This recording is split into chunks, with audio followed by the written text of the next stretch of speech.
esquema de redacción. Este esquema de redacción es muy importante. ¿Por qué es muy importante? Porque si lo realizo de manera adecuada, si lo hago de manera pensando en lo que yo quiero expresar, ya tengo mi ensayo como tal o el borrador de mi ensayo. Si se recuerda que un ensayo se divide en lo que sería una introducción, en el desarrollo y en la conclusión del mismo. Yo en este texto o en este blog ya lo dividí para que ustedes vean cómo podían realizar este ensayo. Entonces, vuelvo a repetir, si nosotros hacemos o realizamos estos puntos de manera tal que yo o que ustedes lo contesten a conciencia, ya tendrán su ensayo. Esa es la duda, es un poco complejo, pero créanme, vamos a hacerlo paso a paso. Ustedes lo que será, van a analizar, ahorita vamos a ver los 15 puntos que hay, ya que contesten esos 15 puntos, al final solo van a quitar estos puntos y quedará el texto. Este texto ustedes tendrán que adaptarlo ya como texto final, lo que sería en este esquema la realización del borrador. ¿Ok? Entonces vamos a empezar cada uno de estos puntos para que vayamos tomando consideración o conciencia de lo que vayamos a hablar. El tema es libre, el tema es que sea un tema de carácter importante para que nos guste, que nos agrade. Puede ser de política, puede ser de economía, puede ser de fútbol, puede ser de un aspecto social, puede ser de salud, puede ser de género, de lo que ustedes gusten. Entonces, eso no hay inconveniente como tal. Vamos con el primer punto, que sería los primeros introductorios. El tema sobre lo que me interesa argumentar. Este punto número 1 del tema sobre lo que me interesa argumentar es el tema en sí. Aquí yo tengo que poner por qué quiero hablar de este tema. Entonces, aquí lo pongo, recuerden, todos estos elementos o estos puntos los voy a contestar en gran mayoría con mis propias palabras. Van a haber algunas situaciones que voy a tener que poner datos, antecedentes, historia, que viene relacionado con hechos que pues no están en sus manos, sino son hechos que ya ocurrieron o que están en el medio, y ustedes sí podrán plasmar esta información. Entonces, vuelvo a recapitular. El punto número 1, el tema sobre lo que me interesa argumentar. ¿Qué tema voy a hablar? Tengo que ser específico con el tema que yo estoy hablando, porque no puedo tener varias situaciones, tengo que tener un punto central. Punto número 2, lo que puedo afirmar sobre el tema y lo que constituirá mi tesis. Recuerda que la tesis es la observación que va a aceptarse o refutarse, o en su caso ponerse en duda, lo que yo quiero expresar, el punto central o el meollo del asunto. Por ejemplo, en esta situación yo quiero hablar, vamos a poner un ejemplo, a ver cómo la homosexualidad. ¿Qué quiero hablar de la homosexualidad? Si es un tema de gustos, si es un tema de moda, ¿qué es lo que yo quiero poner en duda o aceptarse o cuestionarse de este tema? Bueno, es el tema que yo seleccioné, sin embargo, ustedes pueden tomar el tema que más les plazca. Siguiente punto, estos dos primeros puntos, el tema sobre lo que quiero argumentar y lo que puedo afirmar sobre el tema y constituirá mi tesis, sigamos que son en la parte introductoria de tu ensayo. Ese es tu tema o tus párrafos introductorios. Luego seguimos con mi postura con respecto al tema. ¿Qué postura tengo? Pero no puedo decir a favor o en contra. Si lo voy a manifestar, ¿por qué estoy a favor o por qué estoy en contra de estas posturas que yo estoy tomando? ¿Ok?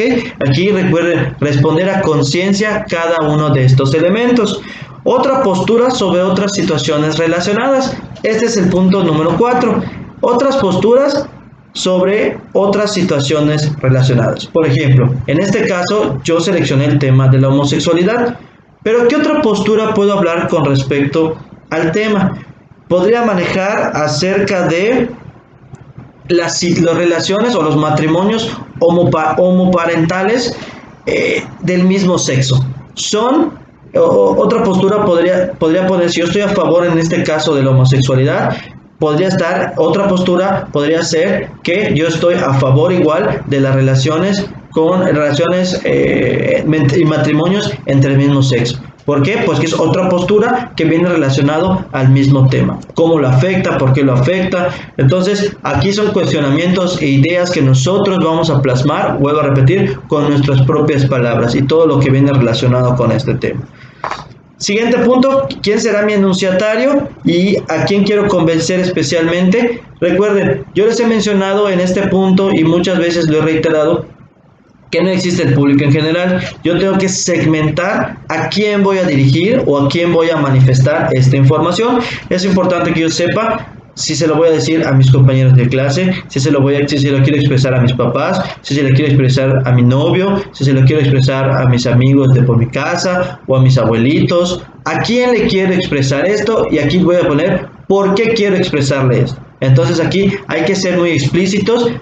¿En qué grupo? Si es una persona, ¿por qué ser muy explícitos? Recuerden, no es lo mismo una persona de 16 a 18 años a una persona de 60 a 65 años. Tiene historias de vida diferentes, situaciones diferentes, contextos diferentes, estrés diferente. Entonces puede manifestarse de una manera, puede haber ciertas adversidades. No es lo mismo cómo van a hablar ustedes o cómo hablan ustedes con sus hermanitos a cómo hablan con sus papás, porque pues si son groseros con sus papás, es muy probable que su papá muy amablemente les dé su bofetada, ¿no? Entonces hay que tener consideración, conciencia con esto y tengo que saber cómo ustedes mismos cuando van a pedir permiso a sus papás, tienen que saber la manera de cómo hablar, cómo expresarse para que puedan llegar y alcanzar ese objetivo. Entonces es importante saber quién será mi enunciatario, quién va a recibir esta información.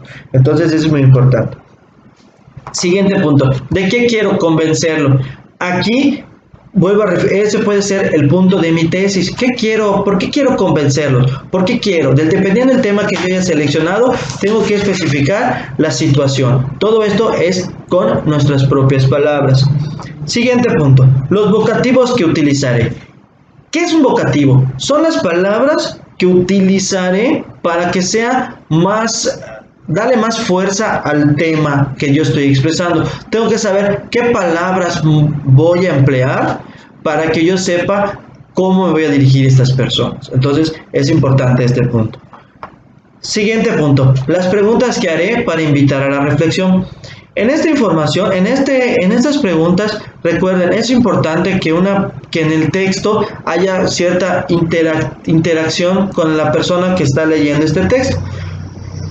Estas preguntas no necesariamente las tienen que responder, es solo para que el lector entre en duda, reflexione sobre lo que yo estoy hablando o sobre lo que yo estoy diciendo. Con 1, 2, 3 preguntas es más que suficiente. Hasta con una sola pregunta es más que suficiente. Por ejemplo, ¿cuál podría ser una pregunta? ¿Tú lo harías? Hablando en el caso de las drogas, tú podrías mencionar esta pregunta. Hay personas de 18 a 19 años que están actualmente en que no están estudiando un nivel media superior y utilizan drogas para distraerse. ¿Tú lo harías? Esa sería la pregunta. ¿Tú lo harías? Ya me está, si yo lo estoy leyendo, obviamente cuando llego a esa parte te vas a sentir chispas. No sé si lo haría o hablar un contexto dependiendo de lo que estoy utilizando. Esa pregunta que invita a la reflexión es importante porque ya entra en contacto con el receptor mismo. Los problemas derivados al tema. Estos problemas derivados al tema, recapitulando o hablando acerca del género homosexual que toqué, el género de la homosexualidad, ¿qué problemas podrían ser derivados al tema? Pues en este caso, ¿qué problemas hay con una persona que es homosexual? Desafortunadamente en la sociedad en la que nos encontramos, uno podría ser los problemas familiares, los problemas sociales, los problemas escolares, los problemas laborales. O sea, desafortunadamente en el contexto actual hay no hay cierta información con esto, ¿no? Todavía, si bien es cierto, se han presentado cambios, han habido avances, pues sí tienen ciertas problemáticas estas personas o este género de personas que utilizan. Entonces hay que tener en cuenta y pensar qué problemas podrían derivar de esta información, qué problemas hay, ¿no? Siguiente, los sujetos involucrados. Los antecedentes. Los antecedentes en este fragmento, aquí aquí lo vamos a sacar acerca, o lo voy a sacar en lo que sería mi consulta de fuentes, la información que yo tomé. Recuerden, si voy a hablar de un tema, tengo que seleccionar algunas fuentes de información para que yo tenga un contexto más amplio. En esta sección de los antecedentes, lo que voy a poner o lo que voy a plasmar es lo que sería historia, alguna situación, de dónde surgió, cuándo surgió, por qué surgió, en qué entidad, o sea, todo lo que serían datos relacionados con el tema que yo haya hablado, aquí lo voy a poner en antecedentes. Aquí sí puedo casi copiar y pegar o trasladar información del texto o de una página que yo hoy haya sacado. En el siguiente punto es lo que sería los diferentes sujetos involucrados: personas comunes, personajes públicos, instituciones, grupos, empresas, etcétera. Bueno, aquí voy a tomar si hay alguna persona famosa que utilice o que tenga dependiendo del tema. Por ejemplo, si yo sigo hablando de las personas homosexuales, puedo hablar de alguna situación o de algún personaje que luche en pro de las personas homosexuales, ¿no? Entonces, cómo ha luchado, si tiene alguna campaña, si tiene algo relacionado, se apoya de alguna manera, todo lo que viene refiriendo a esta persona o estos personajes, los voy a plasmar. Si hay personajes famosos, políticos, empresarios, ¿quién? Lo siguiente punto, las críticas que puedo sostener o argumentar. Sí, las críticas que puedo sostener y sustentar, perdón. Estas críticas, recuerden, es la opinión acerca del tema. ¿Qué opiniones tengo relacionado a este tema? Recuerden, todo es con nuestras propias palabras. Los recursos como adjetivos calificativos, las frases adjetivas o algunas figuras retóricas para introducir mis críticas, opiniones o juicios. Esos recursos como adjetivos calificativos pueden ser en favor o pueden ser en contra, dependiendo a lo que yo esté expresando en esta situación. Más que nada son las palabras que utilizaré para darle un sentido, todo lo que califique a esta situación. Por ejemplo, puedo utilizar una cita textual relacionado a un anónimo que se utilizan haciendo referencia a las personas homosexuales. Si no quiero utilizar la cita porque a veces se puede malinterpretar, puedo utilizar palabras que utilizan y cómo denigran a las personas. Por ejemplo, a una persona homosexual tiene muchos términos que se utilizan actualmente, desde gay hasta... Ustedes saben las palabras que hay, no quiero ponerle palabras en mi boca, pero hay muchos términos que se emplean coloquialmente con estos jóvenes que son meramente o netamente despectivos hacia esas personas. Entonces, aquí puedo poner esta palabra y cómo se utiliza, cómo lo empleamos, cómo se emplea los jóvenes actualmente con nuestra sociedad. Siguiente, otro tipo de argumentos que puedo incorporar como analogías, disyunciones, ejemplos u otros que permitan asumir posturas tanto a favor como en contra. Esta de otras posturas es importante. Otra postura, ¿cuál podría ser? Un ejemplo. ¿A qué me refiero con ejemplo? Una historia, algo que me haya ocurrido. ¿Por qué estoy hablando de este tema? Por ejemplo, yo tengo una tía que es homosexual. Ella ha tratado de manera, en el caso que esté hablando a favor, que esta tía, que es de género femenino, que le gustan las mujeres, cuida a mi hijo, yo no tendría ningún problema porque siempre ha sido una figura en la cual me ha representado cierta seguridad, estabilidad como persona moral, persona íntegra, con valores, que puede educar a mi hijo y que no habría ninguna inconveniencia. Entonces yo estoy a favor de estas personas homosexuales porque no tienen ningún problema en criar, en cuidar y en ser como son y los gustos que tienen. Aquí estoy utilizando un ejemplo, en este caso el ejemplo cuál sería mi tía y las situaciones que se van presentando en esta situación. Y por último, y este último punto es la conclusión, una reafirmación de mi tesis, la posible solución al problema o una alternativa para resolverlo, demostrarlo o descartar la hipótesis.